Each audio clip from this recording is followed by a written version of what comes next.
This is the Roots and All podcast, and I'm your host, Sarah Wilson. Join me as I talk about all aspects of gardening with some of the top horticulturists from around the world. Hello and welcome to the podcast. This episode features garden designer, grower, speaker and writer Andrew Sankey. Andrew specialises in English cottage gardens and has meticulously researched the subject for decades, becoming an expert on this style of gardening. He's recently released a book called The English Cottage Garden, and in the interview, we talk about what defines a cottage garden, both in the past and now, the plants and features most commonly found in one, and tips if you're looking to create your own. I started by asking Andrew what was a cottage garden historically and what is it now? Right. Historically, a cottage garden was a peasant's plot or a peasant's garden. The peasants, the Saxons and the Normans had these little plots attached to cottages which provided extra food which they required. They might have worked for the local lord as a labourer. They might have worked in the fields surrounding the village, but they needed to provide extra food in their own little plot to survive, basically. So it was a combination of basic vegetables, basic herbs, and a few animals to supplement their basic sufficiency, and also, of course, they all had large families, so they lots of children to feed and that. So what it basically gave them was what we call bread and pottage, which was the basic diet, and into the pottage went any vegetables, any herbs that you could grow and manage. So that's the old traditional cottage garden. The modern has totally moved away from that. Simply because people go to the supermarkets and buy all their own food now. They don't necessarily grow it. They don't have animals as such. I have not yet come across a person, even in the Cottage Garden Society, who still keeps pigs, which was a staple diet. So we've moved away from a self-sufficient small plot holding, if you will, to a more floriferous garden, but using more of the cottage herbs, more of the cottage flowers, and a few of the old cottage trees to create a sort of oasis in the cottage style. And the cottage garden used a lot of native plants, a lot of early introductions, and those are the things that come through, particularly roses, climbers, and pretty spring flowers like primroses, foxgloves, those sort of native. So those are still in the modern cottage garden, but we supplement it with lots and lots of other flowers. And the season is far longer. We have a greater flowering season than ever the cottage garden did have. Yeah, and the other thing that I was interested in terms of categorising a cottage garden is how big can a cottage garden be? Now that is fascinating. Yeah, so the old cottage gardens were quite a size. In the Elizabethan period, Queen Elizabeth I set down a basic standard for a peasant's labourer's garden, and that was 2 acres. Sounds enormous today, but of course you have to remember they were growing all their own herbs for all the different reasons, medicinal, going into the pot herbs, strewing on the floor. Then they had maybe a small orchard, and then they might have had a bean field or something at the end. So 2 acres sounds a lot. It wasn't. Today, you can do a cottage style on a tiny plot because you're taking out the idea of never an inch of the garden was ever wasted. So you can use every part of the garden. All cottage gardens from the beginning didn't have lawns because it was a waste. So if you take out the lawn, you've got far more space for flowers and herbs and the odd trees or shrubs. And they also used companion planting where they grew one thing through another. So on a small scale today, it's the ideal garden for a lot of people. Yeah, it definitely is. And thinking about the elements that make up a cottage garden, obviously you said they're quite floriferous now. Are there any hard landscaping elements that characterise a cottage garden? That is difficult. The hard landscaping elements would have varied from region to region, simply because they use the local materials.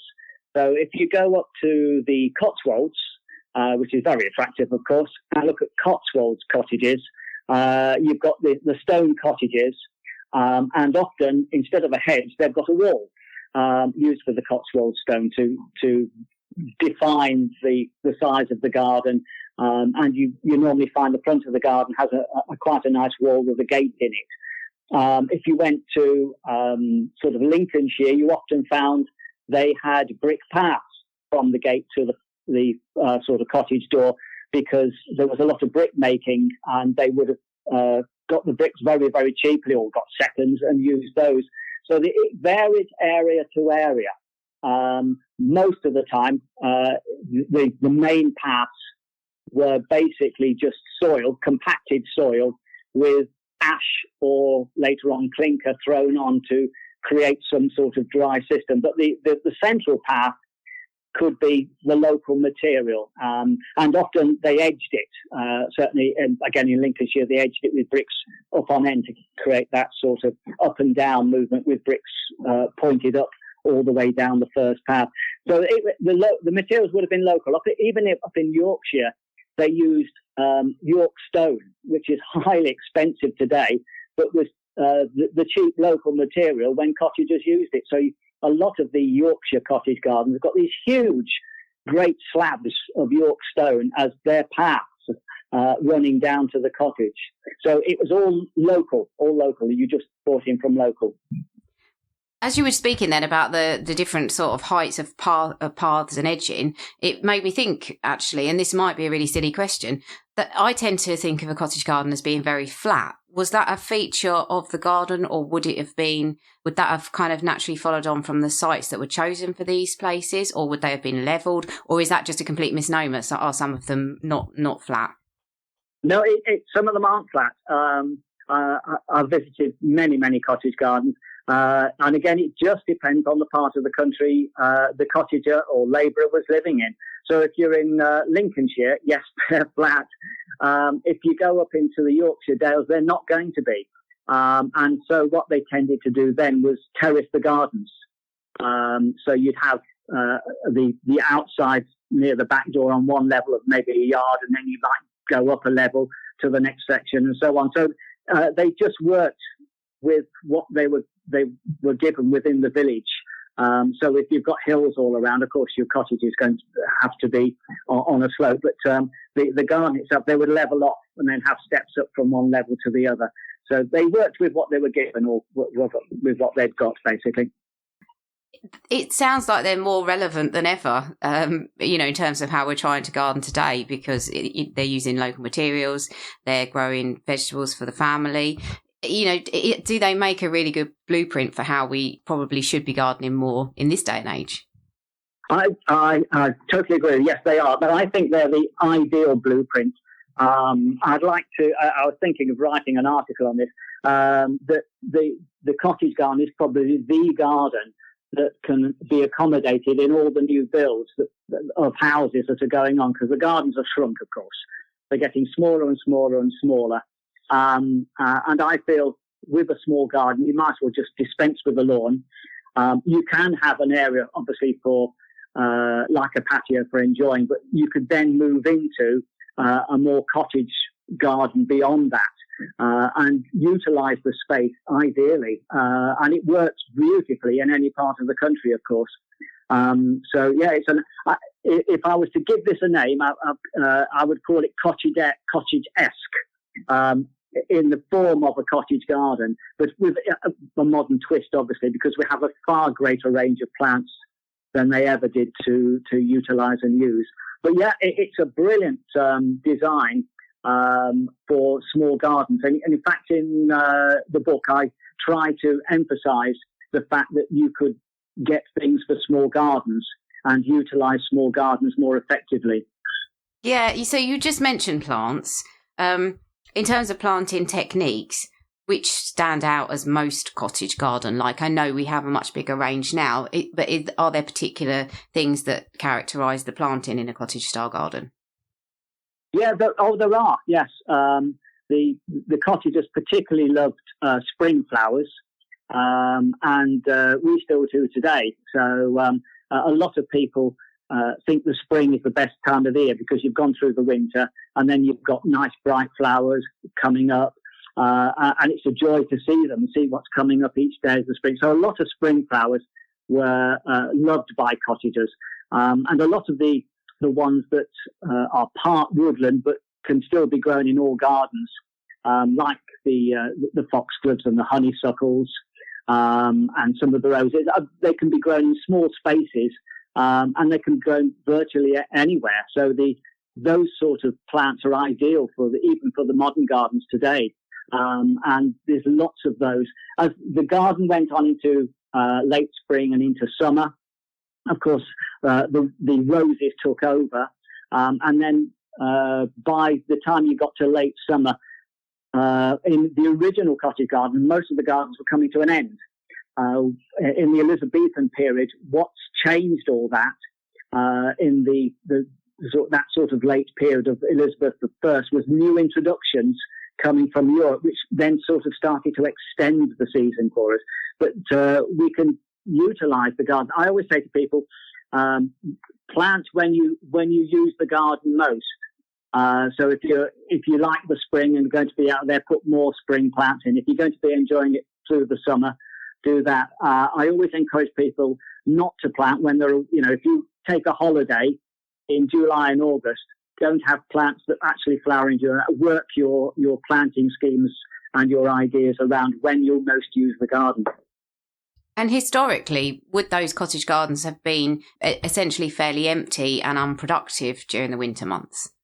They would have been fairly empty of flowering plants, but they wouldn't have been empty of vegetables, because a lot of the vegetables, of course, run through the winter. So cabbages, leeks, Brussels sprouts, the late pumpkins and gourds, they all run through the late winter period.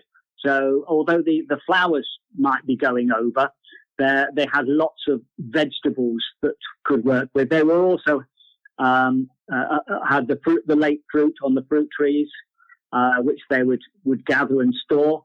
And one of the early introductions, or sort of early to medium introductions that cottagers loved, were Michaelmas daisies. And the reason was they extended their season in the garden, gave them a lot of colour for a long period at the end. So there were just a few plants that they felt were wonderful for the end of the year. Hydrangeas and Michaelmas daisies being two of the favourite late cottage garden plants. And thinking about the trees, again, I think probably a lot of people would think fruit trees in a cottage garden. Would it have been limited to fruit trees, or thinking in terms of today, what might we replace fruit trees with, or what would make a suitable tree for a cottage garden? Oh, that's interesting. Yeah, most people assimilate, as you say, cottage garden with fruit trees. And of course, they originally were very large. So it was mainly apples and pears to begin with. People often ask me about the Victoria plum, but the name says it all. It was introduced during the reign of Victoria, so it's quite a late entrant. But you don't have to have fruit trees. Of course, we want a more good-looking garden, and you can buy fruit, and you can get fruit quite easily. So a better thing to do would be go for a small tree within the garden, and there are a number of small trees which would ideally suit the cottage garden style. A rowan, which was a traditional cottage garden tree, particularly up in Scotland. If you go to Scotland and go around some of the small villages, you often still see two rowan trees standing either side of a cottage garden gate. And that ties into the fact that the trees were small, but they also kept evil and witches out of your garden. There's lots of superstition wrapped up into some of the early cottage garden plants. The holly was very, very popular. And again, that was more in England.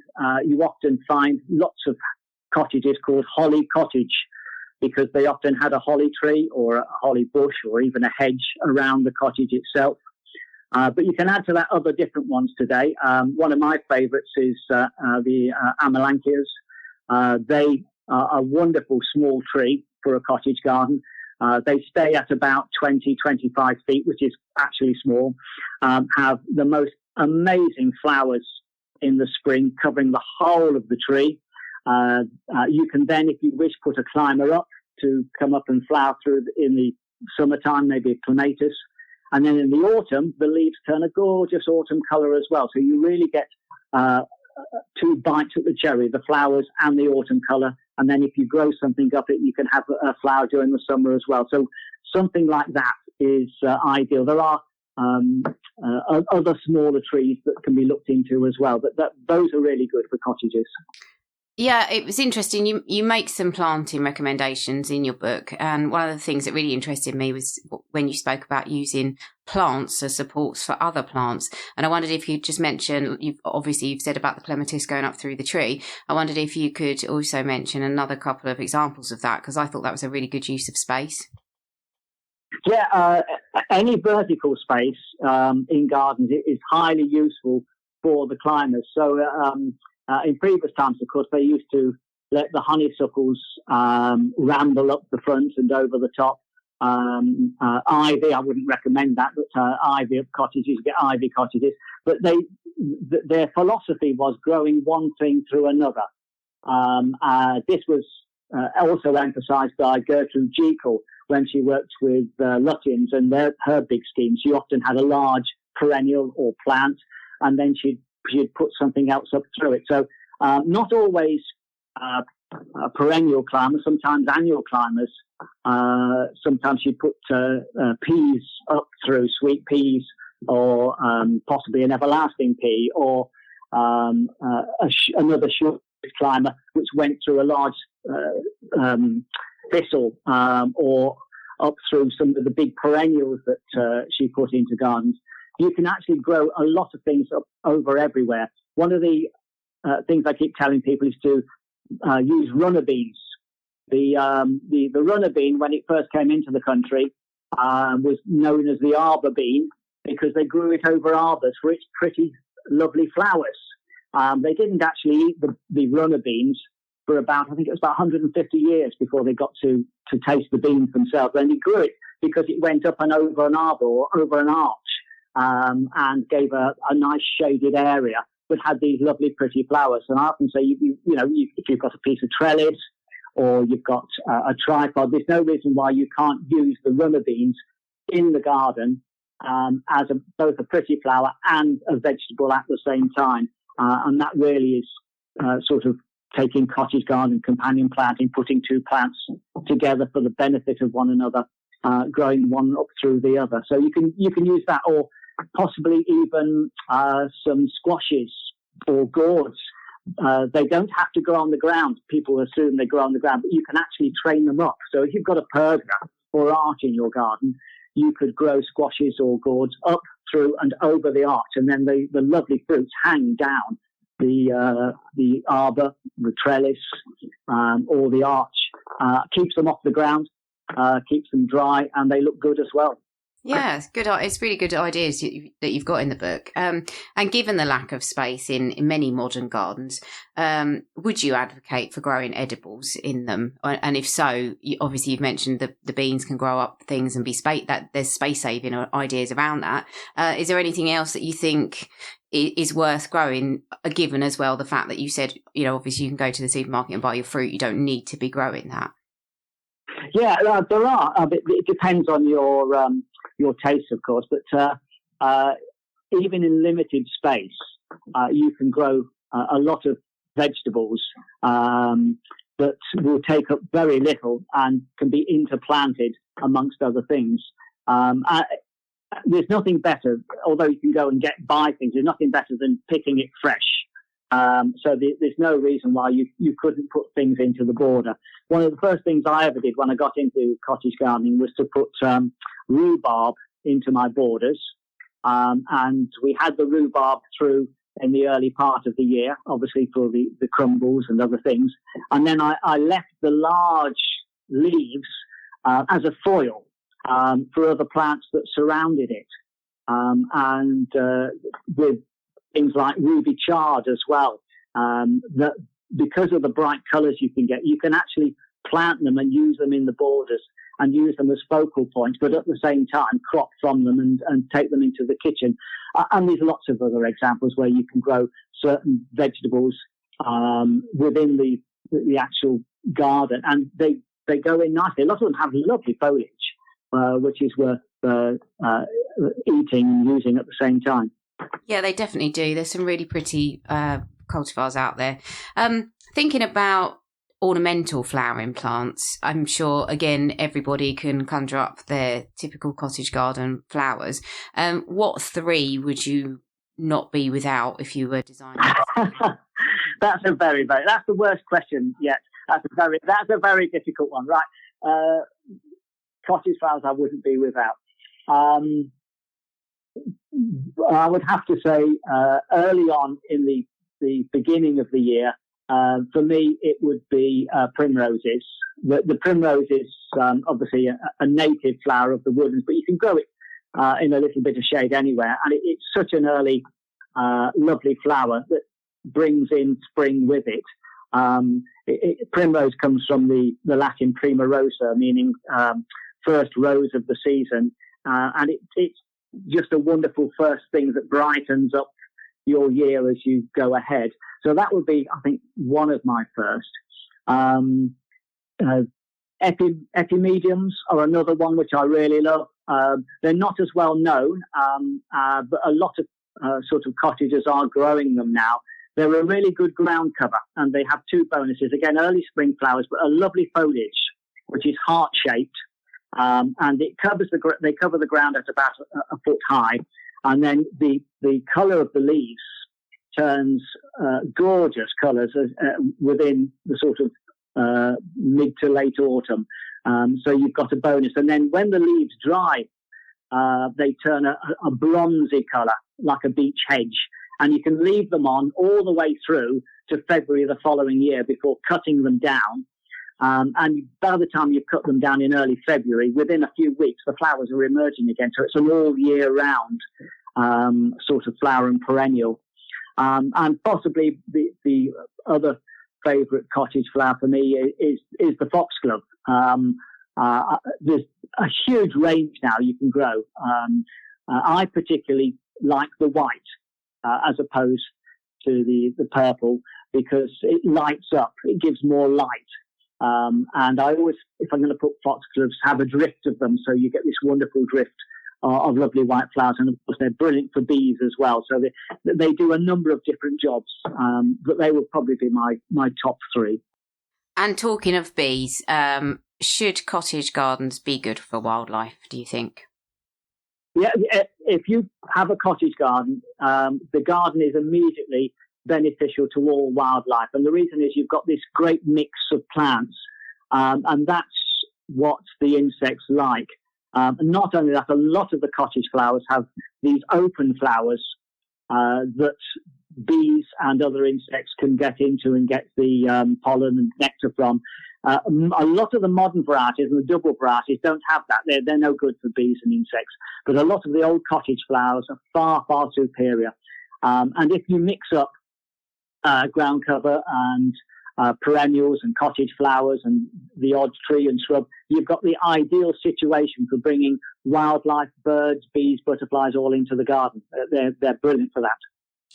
And given that they are perhaps more modest in size, the typical cottage garden, where might people go and see good examples of them that are open to the public? Yes, that's my first choice would be to go to National Garden Schemes gardens.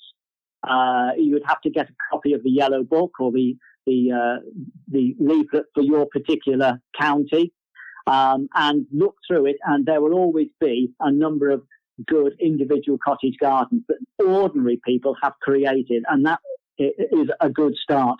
Often they also have a few plants for sale, so that's an excellent way to go. The other really good cottage garden that's got me going, got me started, is Marjorie Fish's cottage garden, which is East Lambrook Manor down in Somerset. And her garden is still there as a great example of a cottage garden, a little bit bigger than most, but it's split up into smaller areas. And there's a really lovely nursery attached to it as well. So that's where I'd start. Yeah. Perfect. And if people wanted to find out more about your work, where would they find you? Basically, if they wanted to find out more about my work, they would have to probably email me, or if they went and Googled my name, I'm sure they'd find. I do lots of talks and courses across the country, and they could probably find somewhere where I'm going to lecture or talk on one another of the subjects, related to cottage gardens. I'm also a member of the Cottage Garden Society, and which is a fantastic society, and can be connected, get connected through that as well. Thank you, Andrew, for taking part in the interview. The cottage garden style doesn't seem as if it will ever go out of fashion. It's versatile and doesn't need to surround a cottage in order to work. As Andrew mentioned, it's a great choice for a modern garden because it provides a variety of habitats and features many wildlife-friendly plants. It's relatively low impact to create, and it can include edibles, so we can reduce the carbon footprint of our food. If you're interested in hearing from someone who's created a fantastic example of a cottage garden that's rich in biodiversity, take a look at Val Bourne's book, The Living Jigsaw, and you can listen to an interview I did with Val back in episode 62. I've included a link to the episode in the notes. So long live the cottage garden, I say. Now, Andrew didn't include ivy in his list of climbing plants, but I would, as it's one of my favourite garden plants for so many reasons. And Dr. Ian Bedford is here now to tell us why we should include this plant for a particular winter bug. Throughout the year, Hedera helix, the common ivy, which is our only native evergreen vine, plays an important role within the environment, providing shelter and a stable habitat for numerous different species of Britain's wildlife. But then throughout autumn, the ivy blooms and becomes one of the most significant food sources for many end-of-season pollinators that are busy preparing themselves for the winter ahead. Attracted to the plant's yellowy-green floral clusters by their pungent perfume, the generalist feeding wasps, bees, flies, beetles, and even late-season butterflies will often transform the normally serene appearance of an ivy into a frenzied hive of activity as the insects compete for the flower's freshly produced nectar. And in the midst of this melee, particularly within southern England, it's becoming increasingly more common for us to find a colourful non-native bee called the ivy mining bee. First recorded in 2001, these invasive solitary bees, with their orange and black striped bodies and fluffy ginger thorax, hatch from their pupae within underground chambers to coincide with the ivy's flowering period. The males always emerge first and wait for the females. Then, as they appear, the males frantically compete with each other to mate, often becoming entangled together in a chaotic mass around the female on the ground. Eventually, the male will succeed before the female leaves for the ivy flowers. She'll then feed for a while on the nectar, restoring her energy before searching to find a slope of bare earth or sand where she can excavate a tunnel, usually alongside many other females that will be doing the same. When completed, she'll return to the ivy to collect pollen that she takes back to her tunnel, leaving it inside with a newly laid egg. She'll then repeat this over a few weeks until the tunnel is full of little chambers, each containing ivy pollen and an egg. The bees will then die before winter, leaving their eggs to hatch into tiny grubs that feed on the pollen and develop alone into the next generation of ivy mining bees that will once again emerge the following autumn, just in time for the ivy flowers. You can download or listen to the podcast direct from the website rootsandall.co.uk. Please also check out my Patreon, where you can make a one-off donation or take out a monthly subscription to help support the podcast. Because if you enjoy the show, please help it continue. I also have a GoFundMe where you can make a one-off donation. Even a one-off donation of £1 helps, and I'll be really grateful for your support.